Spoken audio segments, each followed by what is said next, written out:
बड़ा बाग की यह कहानी 16वीं शताब्दी की है, जब जैसलमेर की पानी को तरसती मरुभूमि की प्यास बुझाने के लिए संवेदनशील राजा जयसिंह ने एक बांध का निर्माण करवाया।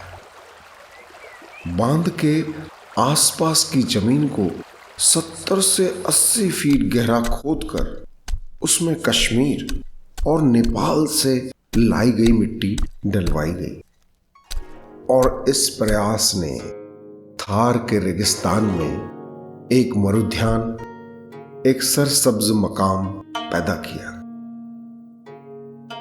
शुरुआत में यह बाग बहुत बड़ा था, जिसमें आम, इमली और बैर पेड़ों पर लदे फदे थे।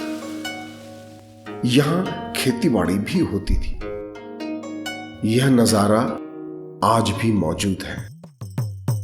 अब भी यह बाग हरा भरा है और रेगिस्तान में रेत के नजारों से थकी हुई आंखों को राहत, ठंडक पहुंचाता है। होटल के दरबान राम सिंह के बताने पर हम गाते बजाते बड़ा बाग के लिए निकल पड़े, जो कि होटल से महज 5-1 किलोमीटर की दूरी पर था।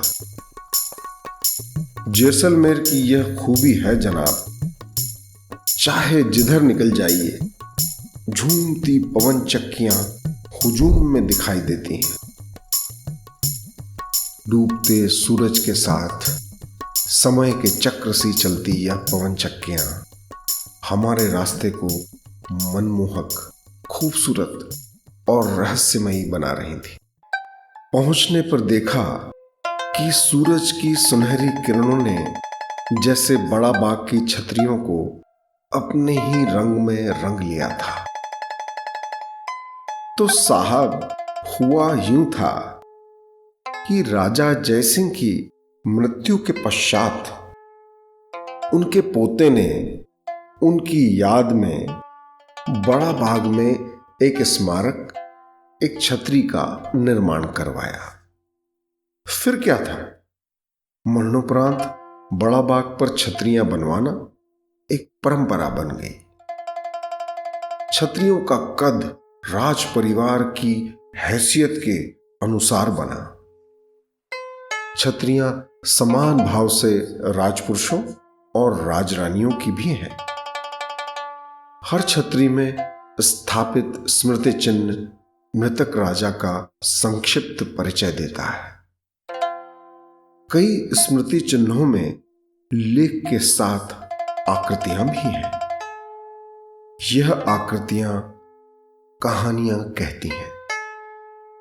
यदि आकृति में सवार के घोड़े का एक पांव हवा में है, इसका अर्थ है राजा युद्ध में घायल हुआ और युद्ध के बाद मृत्यु को प्राप्त हुआ।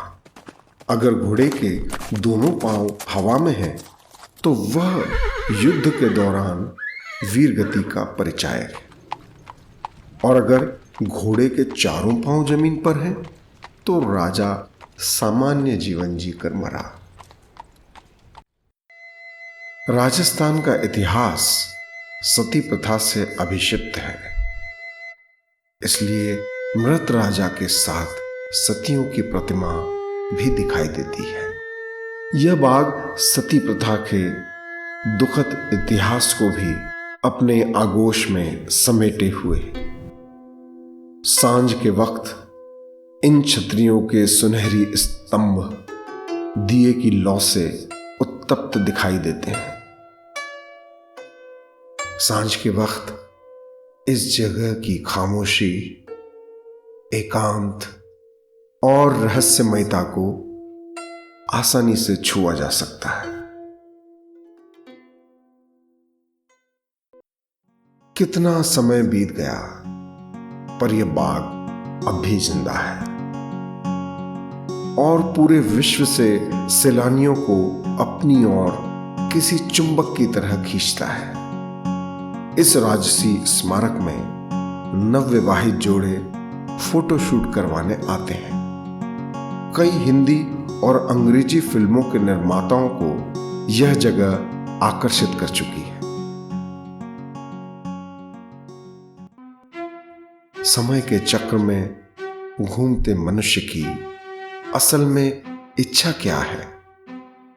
स्मारकों द्वारा जीवित रहना या प्रभु के द्वार को ठकठकाना?